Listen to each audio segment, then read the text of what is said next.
మంజురా గారు, ఇరాన్‌తో 2 రోజుల పాటు చర్చలు జరుపుతూ ఉన్నాం. ఇంకా వారం రోజుల పాటు చర్చలు జరుగుతాయి. యుద్ధం 5 రోజులు విరమిస్తూ ఉన్నాము అని చెప్పి ట్రంప్ ఏకపక్షంగా చెప్పిన పరిస్థితి. కానీ ఇరాన్ ఈ ట్రంప్ వాదనని ఖండిస్తోంది. అటువంటి చర్చలే జరగలేదు అని చెప్పి చెప్తోన్న పరిస్థితి. దాంతో పాటు ఇజ్రాయెల్ టెహ్రాన్‌ని అటాక్ చేస్తుంటే ఇరాన్ కూడా ప్రతిదాడులు చేస్తోన్న పరిస్థితి. ట్రంప్ చెప్తూ ఉన్నారు ఒకవైపు యుద్ధం 5 రోజులు స్టాప్ అయ్యింది అని చెప్పేసి. కానీ ఎక్కడ యుద్ధం ఆగిన ఆనవాళ్ళు కనిపించట్లేదు.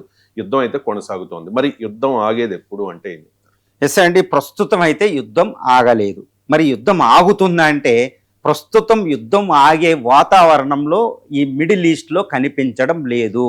యుద్ధం ఆగలేదని చెప్పడానికి ఉదాహరణ ఏంటంటే ఇప్పుడు United states of America president Donald Trump తన ట్రూత్ సోషల్లోను ప్రెస్ కాన్ఫరెన్స్లోను గత 2 రోజులకు ఒక అద్భుతమైన ఫలప్రదమైన ఒక ప్రొడక్టివ్ అండ్ కన్స్ట్రక్టివ్ డైలాగ్ అనేది జరిగింది. ఇరాన్ ఏది ఖైమనీ కాకుండా అమెరికా ఏది ఇరాన్ పార్లమెంటు ఈ స్పీకర్ మహమ్మద్ బాగేర్ గాలిబాఫ్తో నేను మా ప్రతినిధులైన ఈ కుష్నేర్ జేరెడ్ కుష్నేర్ ఏది అమెరికా అధ్యక్షుడు అల్లుడు కుష్నేరు అదేవిధంగా విట్కాఫ్ వీళ్ళు డిస్కషన్ ఫలప్రదంగా ఉన్నాయి కాబట్టి ఇప్పుడు యుద్ధం ఇంకా వెళ్ళదు, యుద్ధం ఆగిపోయినట్టే, ఇంకా డీల్ కుదరబోతుంది అనేది డొనాల్డ్ ట్రంప్ ప్రకటించడం జరిగింది. కానీ ఈ డొనాల్డ్ ట్రంప్ ప్రకటించిన విషయాన్ని ఇరాన్ ఏం చెప్తుందంటే మళ్ళీ అదే మహమ్మద్ బాగేరు గాలిబాఫ్ ఇరానియన్ పార్లమెంట్ స్పీకరే చెప్తున్నాడు. ఇదంతా లయింగ్, అది లై అనేది. ట్రంప్ అంటేనే అబద్ధం, ట్రంప్ అంటేనే ట్రస్ట్ లేకపోవడం, అసలు ఎవ్వరూ డిస్కస్ చేయలేదు. ఇరాన్తో అమెరికా ప్రతినిధులు విట్కాఫ్ కుష్నేరి డైలాగే చేయలేదు. కాబట్టి ఇరాన్ యుద్ధం కొనసాగిస్తూ ఉంటుంది. ఆర్మూజ్ మా కంట్రోల్లో ఉంటుంది, గల్ఫ్ కంట్రీస్ మీద అటాక్ అంటే అటాకులు చేస్తూనే ఉంది. అది ఎక్కడా కూడా యుద్ధం స్టాప్ అయినట్లేదు. కాకపోతే 48 గంటల అల్టిమేటం ఆగింది, పవర్ ప్లాంట్ల మీద అటాక్ లేదు, అంతే తప్పితే యుద్ధం ఆగలేదు. అంటే అమెరికా అబద్ధం చెప్తుంది, ట్రంప్ని లెక్క చేయని ఇరాన్ అని చెప్పొచ్చు. ఇక ఇజ్రాయెల్ ఇంకొక పక్షం ఏంటి చెప్తుంది, అసలు దీంతో మాకు సంబంధం లేదు, యుద్ధం అయితే ఇరాన్ మీద కొనసాగుతూనే ఉంటుందని ఇజ్రాయెల్ ప్రకటించడమే యుద్ధం ఆగలేదని చెప్పడానికి అతిపెద్ద ఉదాహరణగా నేనైతే చెప్తానండి.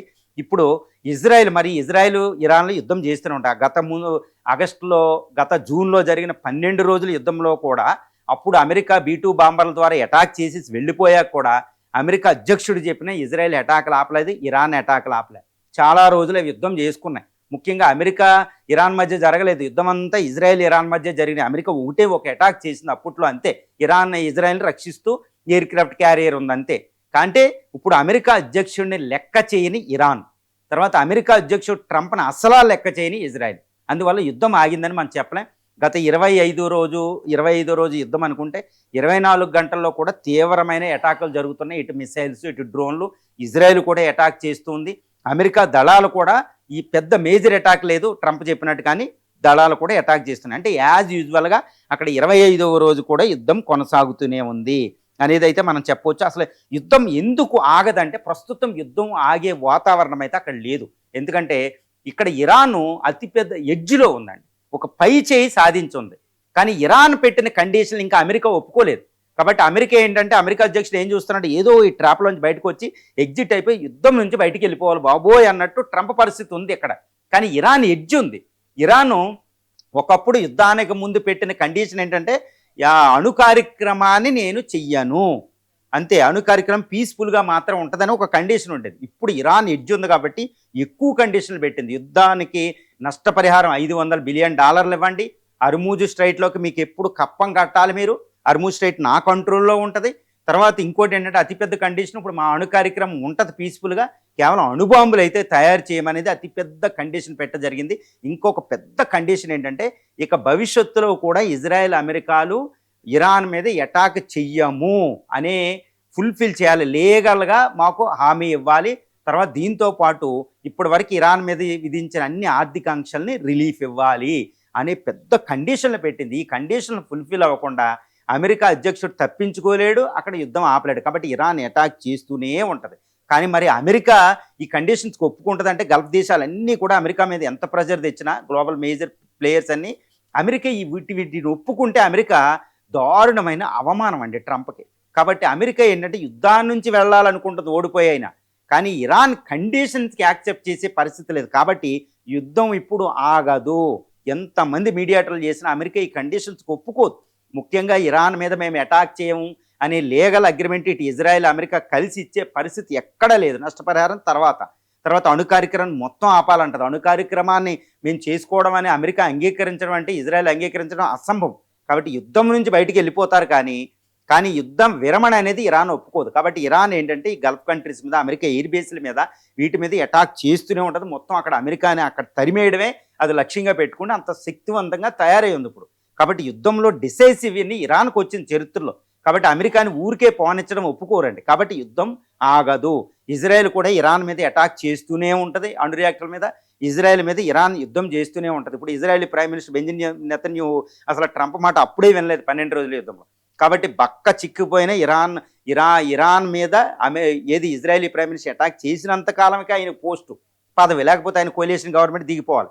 కాబట్టి యుద్ధం ఆగే వాతావరణం ఎట్టి పరిస్థితుల్లో కూడా గల్ఫ్ కంట్రీస్లో లేదు.